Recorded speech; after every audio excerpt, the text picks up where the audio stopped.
Hello students. हम जो है वो हाई कोर्ट का जो टॉपिक है वो डिस्कस कर रहे हैं पिछली कुछ वीडियो से। तो अब हम आगे देखते हैं इसमें क्या है। तो अब हम बात करेंगे टेन्योर ऑफ जजेस की, हाई कोर्ट जजेस की, टेन्योर ऑफ हाई कोर्ट जजेस की। तो देखिए, बस सुप्रीम कोर्ट और हाई कोर्ट का जजेस में थोड़ा सा ही फर्क है। क्या है वो फर्क? पहली बात ये कि वैसे तो कोई फिक्स्ड टेन्योर नहीं है, कि आप 5 साल के लिए ही हाई कोर्ट के जज रह सकते हैं या 7 साल के लिए रह सकते हैं, नहीं। एज का है कि until the age of 62 years, until the age of 62 years आप हाई कोर्ट जज का ऑफिस होल्ड कर सकते हैं, उसके बाद आप रिटायर्ड होंगे।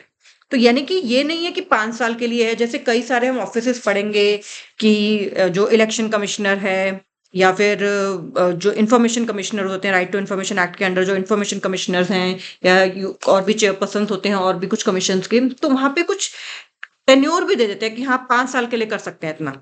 लेकिन हाई कोर्ट के जजेस के लिए क्या है, इसी तरह से सुप्रीम कोर्ट के जजेस में 65 ईयर्स था, सुप्रीम कोर्ट के जजेस में 65 ईयर्स था, और हाई कोर्ट के जजेस के लिए 62 ईयर्स है। तो कॉन्स्टिट्यूशन ने कोई टेन्योर फिक्स नहीं किया जज ऑफ हाई कोर्ट के लिए, बस इतना ही कहा है कि वो होल्ड कर सकते हैं office till the age of 62 years. अब एक बहुत इंपॉर्टेंट बात जो मैं बताने जा रही हूँ उसमें ध्यान से सुनिएगा कि कोई भी क्वेश्चन एज से रिलेटेड आ जाता है कई बार, ठीक है। कोई कह देता है कि एज इनकी ठीक नहीं है, ठीक है। कोई डॉक्यूमेंट ऐसा मिल जाता है कि एज इनकी ठीक नहीं है, भाई ये तो और मतलब कोई एक पर्टिकुलर उसमें लिखा हुआ है 19 से 64, एक में लिखा हुआ है जनवरी 1964, एक में लिखा है जून 1964। जैसे एक रैंडम एग्जांपल दे रही हूँ।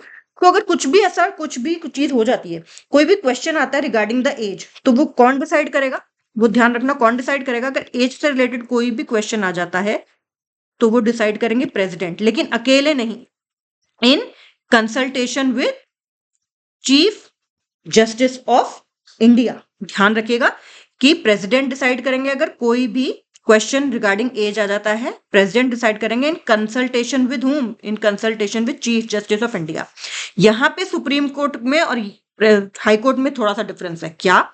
एक तो एज 62 ईयर्स है, सुप्रीम कोर्ट के जजेस के लिए 65 ईयर्स है। दूसरा, अगर एज से रिलेटेड कोई भी क्वेश्चन आता है तो वो प्रेसिडेंट ऑफ इंडिया डिसाइड करेंगे in consultation with chief justice of India. लेकिन अगर यही इशू सुप्रीम कोर्ट के जज के लिए आ जाए, अगर यही इशू सुप्रीम कोर्ट के जज के लिए आ जाए, तो कौन डिटरमाइन करेगा? तो वो अथॉरिटी उस मैनर में, तो जो कौन अथॉरिटी डिसाइड करेगी ये क्वेश्चन, और किस मैनर में करेगी वो डिसाइड, ये सब कौन डिसाइड करता है? पार्लियामेंट करता है। सुप्रीम कोर्ट के मैटर में, जो सुप्रीम कोर्ट के जजेस के मैटर में अगर कोई भी क्वेश्चन उठे रिगार्डिंग एज, तो it who will determine that question? कौन करेगा इसका डिसाइड? पार्लियामेंट करेगा कि कौन सी authority and in which manner, कौन सी authority and in which manner parliament decide करेगा उससे रिलेटेड क्वेश्चन सुप्रीम कोर्ट के मैटर में। लेकिन हाई कोर्ट के मैटर में अगर जज किसी भी जज के रिलेटेड एज का क्वेश्चन है तो प्रेसिडेंट डिसाइड करेंगे in consultation with chief justice of India. तो ये बहुत इंपॉर्टेंट बात मैंने आपको बता दी। अब हम वापस आ जाते हैं टॉपिक पे कि एक तो कोई टेन्योर फिक्स नहीं है, एज है 62 ईयर्स की। फिर वो खुद भी ऑफिस छोड़ सकते हैं, वो रिजाइन कर सकते हैं। ये सेम है just like the supreme court जज प्रेसिडेंट को देंगे। सुप्रीम कोर्ट का जज भी अगर रिजाइन करेंगे तो अपना रेजिग्नेशन किसको देते हैं? प्रेसिडेंट को ही देते हैं। अब देखिए, रिमूवल ऑफ जो हाई कोर्ट जज है वो सेम है, it is same like that of a supreme court का जज।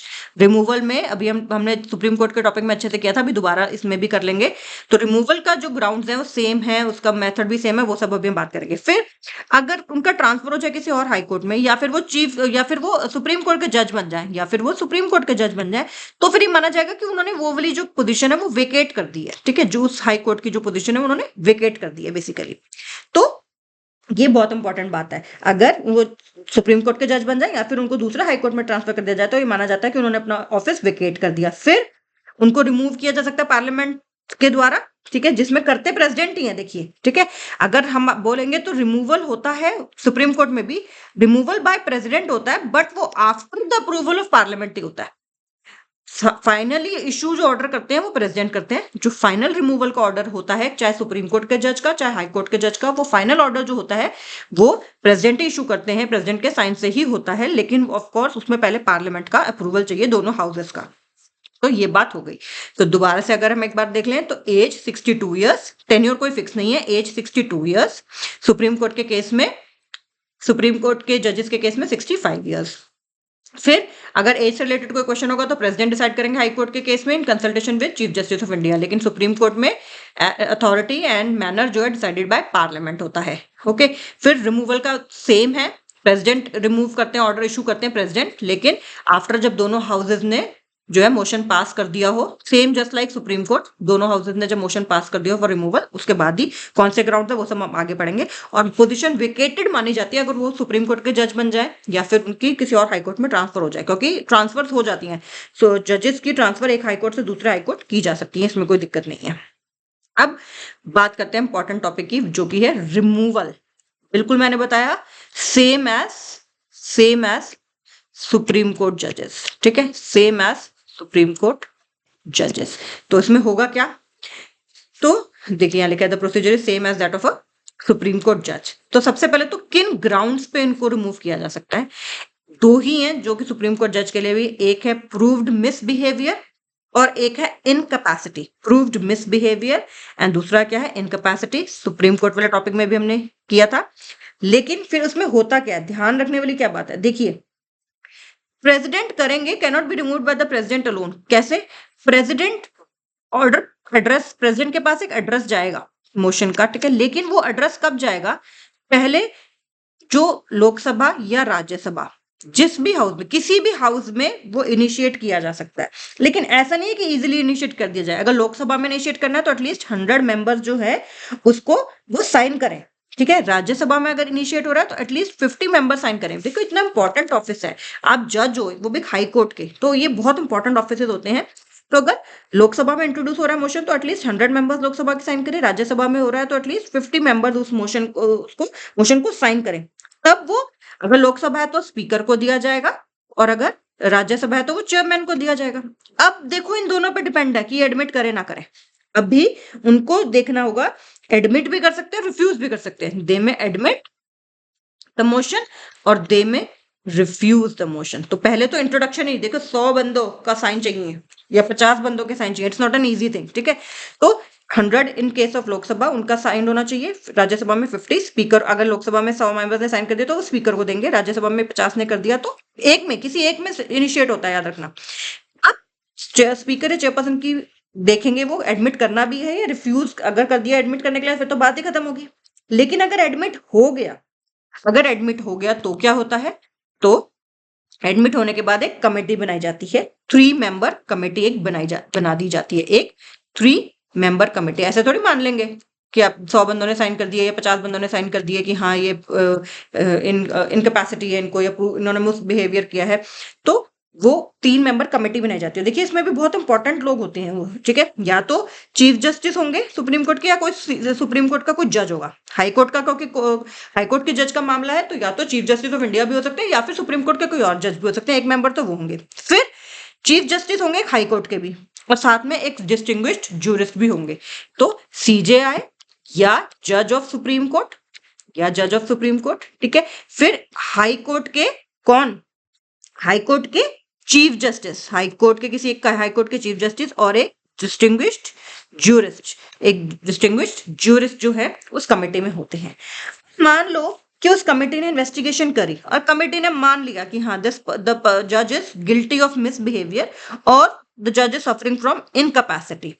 तो अब काम, कमेटी का काम क्या, रिपोर्ट देना। मान लो कमेटी ने बोल दिया, या तो कमेटी ने बोल दिया कि नहीं जज is not found guilty of misbehaviour और ऐसा भी नहीं है कि वो इनकैपेसिटी के प्रॉब्लम है, तो फिर बात खत्म, फिर तो ऑब्वियसली फिर वो टेकअप फॉर कंसिडरेशन वाली बात नहीं करते, ठीक है। लेकिन अगर वो उन्होंने कह दिया कि हाँ ये ऐसा है, तो अब वो जिस हाउस ने उस कमेटी को फॉर्म किया था, सपोज करो लोकसभा में इंट्रोड्यूस हुआ तो लोकसभा कमेटी फॉर्म करेगी, राज्यसभा में इंट्रोड्यूस हुआ तो राज्यसभा कमेटी फॉर्म करेगी, तो उस हाउस में वो मोशन जो है वो कंसीडर किया जाएगा वोटिंग के लिए। लेकिन खास बात अब देखो फिर से एक और है, वो क्या है कि स्पेशल मेजॉरिटी चाहिए, स्पेशल मेजॉरिटी चाहिए। स्पेशल मेजॉरिटी का मतलब क्या है, ठीक है, कि स्पेशल मेजॉरिटी का मतलब हो गया कि एक तो जो टोटल मेंबरशिप है, total membership of the house है उसकी मेजॉरिटी तो चाहिए चाहिए, plus 2/3 of the members present and voting. 2/3 of, ये मैंने बात बहुत बार सिखाई है, जो स्पेशल मेजॉरिटी वाली बात मैंने पूरे एग्जांपल ले लेके भी बहुत बार सिखाई है कि स्पेशल मेजॉरिटी का मतलब होता है जितने प्रेजेंट है उनका 2/3 प्रेजेंट एंड वोटिंग जो है उनका 2/3 जो है एटलीस्ट उनका हो, फेवर में हो या अगेंस्ट हो, जैसे भी है, और टोटल मेंबर का भी, ठीक है, टोटल मेंबर का भी। तो ये बात ध्यान रखने की है। ओके, तो स्पेशल मेजोरिटी से वो पहला वाला हाउस पास करे, स्पेशल मेजोरिटी से फर्स्ट हाउस जिसमें भी इंट्रोड्यूस हुआ था वो पास करे, फिर सेकंड हाउस भी पास करे, और अगर ये दोनों हाउस पास कर देते हैं फिर वो प्रेसिडेंट के पास जाता है, और अगर फिर प्रेसिडेंट जो है वो ऑर्डर इशू करते हैं रिमूवल के लिए। उसके बाद प्रेसिडेंट ऑर्डर इशू करते हैं रिमूवल के लिए। तो यानी कि पार्लियामेंट का बहुत बड़ा रोल है। सुप्रीम कोर्ट का मेथड, सुप्रीम कोर्ट के जज को रिमूव करने का मेथड और हाई कोर्ट के जज को रिमूव करने का मेथड सेम है। ये बात बहुत इंपॉर्टेंट है। देखिए, जो भी मैंने आपको बात बताई है कि प्रिसाइडिंग ऑफिसर का एडमिशन स्पीकर एडमिट कर सकते हैं, नहीं भी कर सकते, फिर इंक्वायरी कमेटी बनेगी, ठीक है, सुप्रीम कोर्ट के जज या चीफ जस्टिस भी हो सकते हैं, chief justice of high court और एक डिस्टिंग्विश्ड ज्यूरिस्ट। फिर कमेटी इन्वेस्टिगेट करती है चार्जेस, अगर फाउंड गिल्टी तो रिपोर्ट सबमिट की जाती है पार्लियामेंट को। फिर अब पार्लियामेंट्री अप्रूवल कैसे होगा? स्पेशल मेजोरिटी से, यानी कि majority of the total membership, 500 member है अगर, तो 500 डिवाइडेड बाय 2 + 1 यानी कि 250 + 1 यानी कि 251, ठीक है। प्लस मान लो कि उस समय जो मेंबर्स हैं 500 में से, मान लो उस समय प्रेजेंट कितने हैं, सिर्फ मान लो कि 240 ही हैं, तो 240 का 2/3 यानी कि 160 मेंबर्स, मान लो कि 240 मेंबर्स प्रेजेंट हैं सिर्फ, ठीक है, जबकि 240 से ज्यादा ही होंगे ऑब्वियसली। तो मैं जस्ट एक रैंडम एग्जांपल दे रही हूँ, ये फिगर मतलब ज्यादा ही होनी होती है। तो वो 160 मेंबर्स जो हैं एटलीस्ट जो है वो उसमें वोटिंग जो है उन उस अगेंस्ट है ना या हाँ, उसमें किसी में भी एटलीस्ट 160 मेंबर्स के लिए वो में चाहिए। तो 2/3 of the majority present and voting भी। फिर ऑर्डर होता है प्रेसिडेंट के द्वारा, जब अप्रूवल हो जाता है बोथ हाउसेज से तो प्रेसिडेंट इशू करते हैं एक ऑर्डर फॉर रिमूवल। तो यहाँ पे मैंने जैसे बताया कि सेम है, किस किस के लिए, सुप्रीम कोर्ट जज के लिए भी और हाई कोर्ट जज के लिए भी मेथड सेम है। तो ये बहुत इंपॉर्टेंट बात है, ये ध्यान रखने की है। ओके, तो आगे हम नेक्स्ट वीडियो में करेंगे। And take care and do subscribe to the channel and share it with your friends also if you feel कि कुछ भी वैल्यू ऐड हो रही है तो। Thank you.